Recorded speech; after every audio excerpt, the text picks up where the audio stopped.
নিরামিষ soya chop কীভাবে রান্না করবেন।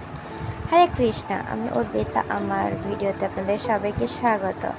তো সয়া চপ করার জন্য আপনাদের সয়া চপ লাগবে। তো সয়া চপ আপনারা কোথা থেকে পাবেন?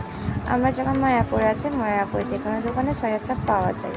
আপনারা যদি মায়াপুরে আসেন তাহলে যে কোনো দোকানে সয়া চপ পেয়ে যাবেন। যদি তাও না পারেন, যদি আপনারা মায়াপুরে আসতে না পারেন, তাহলে আপনার ফ্লিপকার্ট বা অ্যামাজন থেকে সয়া চপ অর্ডার করতে পারেন। তো সয়া চপ দুই রকম হতে পারে। আমাদের একটা সিদ্ধ ছিল, তো আমরা সিদ্ধ করানো ওটাকে পিস পিস করে কেটে নিয়েছি। তো আপনারা যে কোনো খুশি মতো আপনাদের ইচ্ছা মতো পিস করে নেবেন। এরপরে মচমচে করে ভাজি করবেন। মচমচে করে ভাজি করলে আসলে খুব টেস্টি হয় সয়া চপ রান্নাটা।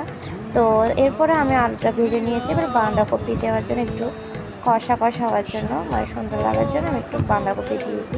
বাঁধাকপি দিলে একটু টেস্ট লাগে। তো ওখানে একটু মরিচ আর কাঁচামরিচ আর কারি পাতা দিয়েছি। কারি পাতা দিলে একটু গ্যাস্ট্রিকের সমস্যা দূর হয়। এরপর একটু ভাজা ভাজা করে নিয়েছি। এরপরে কষিয়ে এর মধ্যে সয়া চাপের আলুগুলো দিয়ে দিয়েছি। তো আপনারা যেভাবে ময়দা সবজি রান্না করেন, যে কোনো মশলা দিয়ে, ঘরে যে কোনো মশলা দিয়ে আপনারা রান্নাটা করতে পারেন। ভিডিওটা যদি ভালো লাগে তাহলে অবশ্যই লাইক কমেন্ট শেয়ার করে দেবেন। হরে কৃষ্ণ।